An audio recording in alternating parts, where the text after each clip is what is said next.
Hello and welcome to another video from Sockseye School, where today I'm going to be talking you through how to answer this question, outline and explain 2 ways in which the new media enable people to challenge stereotypical media portrayals of women. 10 marks. And this was a question that we have seen on an AQA paper 2 for the media topic in recent years, and it's one of the questions that I asked you to complete for one of your recent assignments. So I'm going to talk you through the sort of different stages that are relevant when you are writing an essay, and then give you access to a model answer so you can see how to improve your own answer. The reason why you haven't had individual verbal feedback on this during lockdown on this specific question is because most students made exactly the same point, so I was going to be recording the same messages again and again and again. So I thought it would be easier to do a video to show you exactly what I'm looking for in order to make the process a bit clearer. So of course, it's gone to the wrong slide. The first stage is always to make sure that you understand the question, and I cannot emphasise this enough, and this is pretty much the point where maybe 70% of you went wrong. When you are in an exam, you've got the piece of paper in front of you and you can scribble all over it and highlight it and stuff. Well, and whilst we've been typing our work during lockdown, that hasn't been as easy to do. But you should be ripping this question to shreds before you start writing and really making sure you understand the different parts of the question. So the first thing that we know is we've got an outline and explain question. It's that form of 10 marker. So as a minimum, I'm looking for 2 PES points, which would be adequate enough to even get you 10 marks if well developed, or 2 PES-H points. Now, whilst evaluation isn't essential in this question, so you don't have to do the however point, some students find it useful because that's the structure that you're required for the other types of exam questions that you do see throughout the paper. And sometimes it does give additional knowledge, even though the question doesn't specifically ask for it. So make sure you've got the structure in your head. That aspect had gone quite well for everybody, and I think you understand now the structure, particularly with some of the other videos on the different types of 10 markers that you've been introduced to.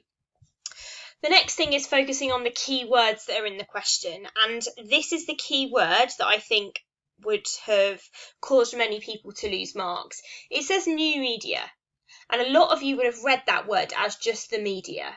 Now, had it been just the media, the whole question would have been different. But because it says new media, it's talking about means of mass communication that use digital technologies like the internet. So it's talking about the use of the internet, social media, the use of apps. It's not talking about print media like magazines and newspapers, and it's not talking about broadcast media like TV, radio, and film also here wouldn't necessarily be relevant. It's not that you can't refer to them, but really, in a question on the new media, it's wanting to understand how has the internet allowed things to change, and that's what caught a lot of you out. The second part of the question that we need to have a clear understanding of is the stereotypical media portrayals of women. Now, from our knowledge from the media representations topic, we know that women can be presented as sexual objects, so use of Mulvey's male gaze as sort of inferior, so we could bring that into the discussion about sort of symbolic annihilation by Tuckman, often as beauty figures. We can use the beauty myth from Woolf to discuss that. So we've got some relevant ideas there of how women are stereotypically portrayed. So again, if you didn't read the question properly, you would see that it said the media and you see that it's a stereotypical media portrayals of women. And what some of you do is jump straight into how does the media represent women stereotypically. But that's not at all what the questions asked you to do. There's one word that really makes that point, which is the word to challenge. So it's not about how does the media represent women in a stereotypical way. The question's actually about how does the new media allow you to challenge the stereotypical images that we've seen in the past, which is a very different question to what many of you wrote. And this is why I cannot emphasise enough the importance of stopping and breaking down the question. So once you've been through that process, you've identified the structure, the key words, and any kind of key parts of the question, you can then move on to sort of having a bit of a brain dump of your ideas. So that's stage 2, when you get into your kind of cloud or wherever you've got space in terms of your planning, just a few ideas on the page. So I've got some reference to new media that I know I need to make reference to. I've got some sociologists I'd quite like to make reference to if I can. I've got some contemporary examples. You might also put in here some ideas for evaluation points if you want to, but that's just your initial stage. And then from that brain dump, you can go on to produce a much more detailed plan. So here I've got what I want in point number 1 and what I want in point number 2, using some of those sociologists and key ideas that I've just put in my brain dump there to help me have a bit of a plan. Now, I know it might feel like that sort of plan would take you ages to write right now, but by the time you get into the exams next summer, you're going to be completely ready because all the information is going to be in your head. So that planning process that might have taken you 20 minutes to do now, you'll know it so well, hopefully, that won't take very long at all when you're in the exam. And if you've got that and you happen to run out of time, the examiner can still see where you were trying to go in your train of thought. So it's definitely beneficial planning. It also means that it stops you from waffling in your writing because you know the direction that your point's going to go, which is important. So after stage 3, you begin to start writing. Now, I'm going to talk you through the paragraphs here. I recommend once I've got to the end of the paragraph, you then pause it and have another read for yourself and see how it answers the question. So to start off with, we take the point that one way in which the new media enables people to challenge stereotypical media portrayals of women is through giving women opportunities to be producers of media. So I've decided to say, actually, the fact that women have got access to produce their own media is crucial, which wasn't the case necessarily in other forms of media. I link this to Curran and Seaton, who talk about the idea that there's this blur between consumers and producers. And then I go on to use the example of how apps like Instagram allow women to present their own view of femininity and their own representations of women. So I contrast that to what Mulby would have said about the male gaze and how media is created by men for the pleasure of heterosexual men. And instead what happens here is women create their own content, presenting themselves however they choose. I then go on to say that may end up being in an overly sexualised way. So you might see, like on Instagram, artists such as Lizzo still present themselves in a very sexualised way, but it's on the women's terms, it's produced by them, and it's their choice and their freedom in this sort of postmodern world that allows them to present themselves the way that they want to, not the patriarchal values that would have been in place with the male gaze in previous media. So then I go and challenge that just briefly. I don't spend a lot of time on it because I know that the marks are more available for the previous part. But I just say, having said this, the choice that women have could still be in the sort of construct of patriarchy. And it's hard to know whether there's sort of choice in presenting your bodies in this way or whether you're being told to present your bodies in that way.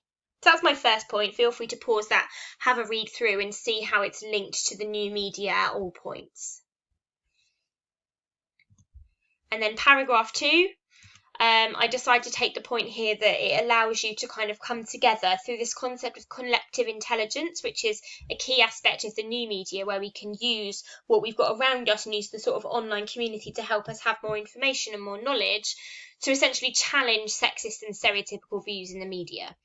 Jenkins talks about this idea of collective intelligence. So I've just given a bit of a definition there, so I show off the knowledge that I've got. And then I say that it links to female empowerment in the media because you can follow supportive groups on Twitter to help overcome these issues. I link that to something that I'm aware of called I Weigh, which is campaigned by Jamila Jamil, which is used as a platform. It's on Instagram to kind of come together and fight back against the negative portrayals of women. And therefore, I then go on to link it to some other sort of more feminist research that I'm aware of, that it overcomes the beauty myth, can lead to kind of a reduction in individuals with these mental health and eating disorders because they haven't got, they're challenging these unrealistic body ideals. I then link it again into the Me Too movement, so I can see that the new media has been influential in producing campaigns that use a hashtag and basically that movement and spreading awareness of that following on from the Harvey Weinstein case would not have been possible without access to the new media and that technology.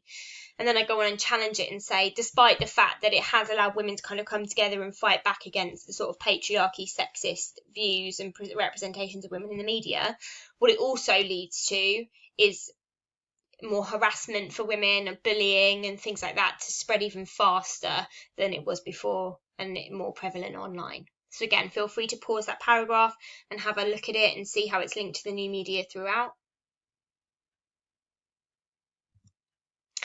So once you've written your answer, you just double check that you've answered the question. And one of the key ways which you'll have learned from GCSE to make sure you have answered the question is to be using the words in the question. So if you haven't used the phrase new media that much, you know you haven't really answered the question. If you've just used the word media as opposed to new media, that can be problematic.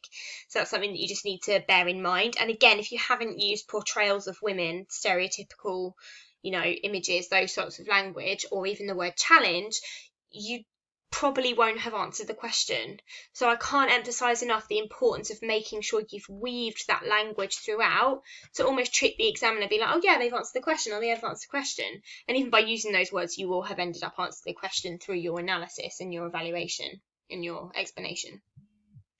Now, some things that I noticed in your answers when I was marking these are a few mistakes that people were making consistently. So the key one was that many of your examples didn't relate to the new media, and instead you were using TV, film, magazines, which isn't what the question is asking for. And whilst you can get some marks for having some general knowledge of the media in those lower bands, it's not going to be able to get you to get many more than 3 or 4 marks in this essay because it asks you specifically for the new media.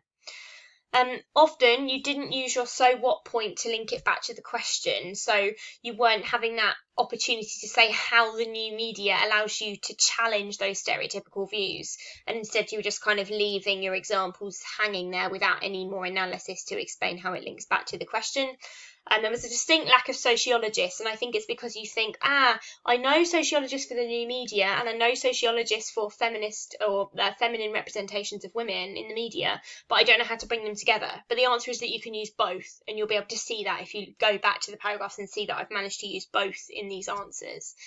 And then the other thing is when you're talking about the new media, make sure you show off knowledge, use examples of it. So talk about Instagram, don't just say new media, don't just say the internet, don't just say apps, be specific. The examiners will know what you're talking about if you drop in examples of Instagram or TikTok or Twitter. They want you to do that, and it makes your points clearer and more effective. So I hope that's made a bit more sense on how you would answer that question. Please make sure you have a watch of this before having another go at rewriting this for your homework. Well done. Thanks for watching.